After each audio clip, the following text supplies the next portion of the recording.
किन मकासद के लिए इस्तेमाल कर सकते हैं, यानी अपने इन्वायरमेंट को किस तरह हम इम्प्रूव कर सकते हैं। ठीक है, तो उसमें सबसे पहला स्टेप हमारे पास आता है फॉरेस्ट्री का। फॉरेस्ट्री क्या है? ग्रोइंग ऑफ फॉरेस्ट, फॉरेस्ट को ग्रो करना वो फॉरेस्ट्री है।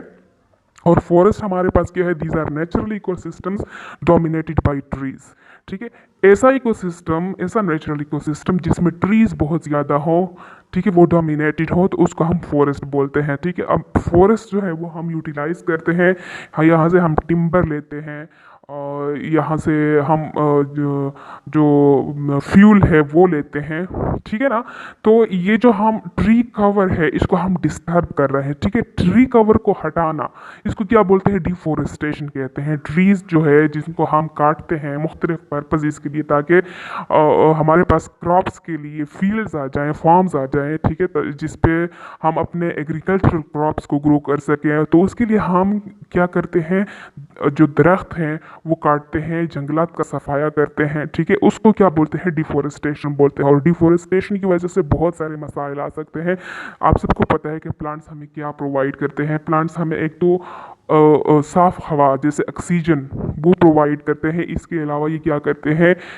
ज़मीन के जो ज़रात है, सॉइल पार्टिकल्स, ये इनको आपस में एक दूसरे के साथ मजबूती से अटैच रखते हैं, यकजा रखते हैं, ताकि सॉइल एरोशन जो है वो इजीली ना हो सके। ठीक है, तो क्योंकि सॉइल जो होता है, सॉइल का जो टॉप मोस्ट पोर्शन होता है वो सबसे ज़्यादा फर्टाइल पोर्शन होता है। यहीं पे मुख्तलिफ जो ऑर्गेनिजम्स हैं वो आके इनके डेड बॉडीज़ पड़े रहते हैं, फिर इनकी डिकम्पोजिशन होती है और मुख्तलिफ केमिकल कंपाउंड्स उनके जिस्म से निकल के सॉइल में जमा होते रहते हैं। तो ये क्या होता है? हमारे पास सबसे ज़्यादा फर्टाइल सॉइल टॉप के ऊपर होता है। ठीक है, अब अगर बारिश हो या पानी उसके ऊपर बहे तो ये अपने साथ उस टॉप सॉइल को, उसके पार्टिकल्स को डिटेच करके अपने साथ किसी दूसरी जगह शिफ्ट करते हैं, ले जाते हैं, वो जगह अनफर्टाइल हो जाती है। ठीक है, अब इसके लिए क्या करते हैं कि ट्रीज़ का वहाँ पे होना या मुख्तलिफ और प्लांट्स का वहाँ पे होना ज़रूरी है, क्योंकि ये प्लांट्स क्या करते हैं? इनको अपने रूट्स के ज़रिए इन पार्टिकल्स को एक साथ रखते हैं, इनको बाइंड रखते हैं, और इस तरह ईजिली इनकी एरोशन नहीं हो सकती। ठीक है, अच्छा, तो अब इसके लिए क्या करते हैं कि जहाँ पे दरख्त नहीं है, जहाँ पे जंगलात नहीं है, जहाँ पे फॉरेस्ट नहीं है, वहाँ पे हमें चाहिए कि वहाँ पे हम ट्रीज़ उगाए, ट्रीज़ लगाए। और ये जो ट्रीज़ लगाने का प्रोसेस है, ठीक है, ट्री ग्रोइंग प्रोसेस है, इसको क्या बोलते हैं? एफोरेस्टेशन बोलते हैं। ठीक है, एफोरेस्टेशन में किसी ऐसी जगह पे क्या बोलते हैं?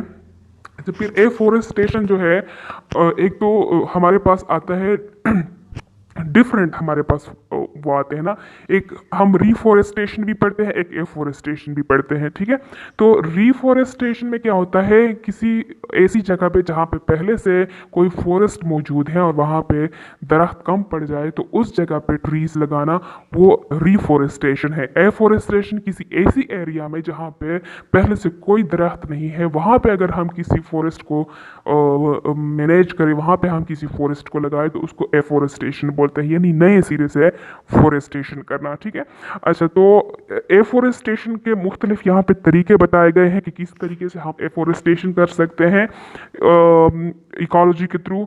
एक तो ट्री क्रॉप या मोनोकल्चर, उसका जिक्र आया है। ट्री क्रॉप या मोनोकल्चर क्या होता है? इसमें हम किसी एक ही दरख्त की, किसी एक ही स्पीशीज़ जो है उसकी ट्रीज़ को हम ग्रो करते हैं। ठीक है, जैसे शीशम ट्री हो गया, सिर्फ उसको अगर का वो आप लगाएं, या जैसे यूकेलिप्टस का ट्री हो गया, सफ़ेदा जिसको बोलते हैं आई थिंक, तो वो जो है अगर हम सिर्फ उसको ग्रो करें, किसी एक ही स्पीशीज़ की ट्रीज़ को हम ग्रो करें, तो वो हमारे पास मोनोकल्चर आता है। जिस तरह हम क्रॉप्स लगाते हैं उसमें हम क्या करते हैं? किसी एक ही स्पीशी को ग्रो करते हैं। किसी ज़मीन में, किसी खेत में हम अगर फसल ग्रो कर रहे हैं, तो पूरी की पूरी अगर हम गंदम की फसल ग्रो कर रहे हैं, तो उसको हम क्या बोलते हैं? एक ही क्रॉप हम ग्रो कर रहे हैं, मोनोकल्चर उसको बोलते हैं। इसी तरह हम ट्रीज भी, कोई एक ही दरख्त जो है, किसी एक ही स्पीशीज़ के दरख्त, उनको हम लगा सकते हैं किसी एरिया पे जहाँ पे पहले से जंगलात मौजूद नहीं है। ठीक है, दूसरा क्या तरीका है? Multiple use forest. Multiple use forest में क्या होता है? वो इसके अगेंस्ट है मोनोकल्चर के।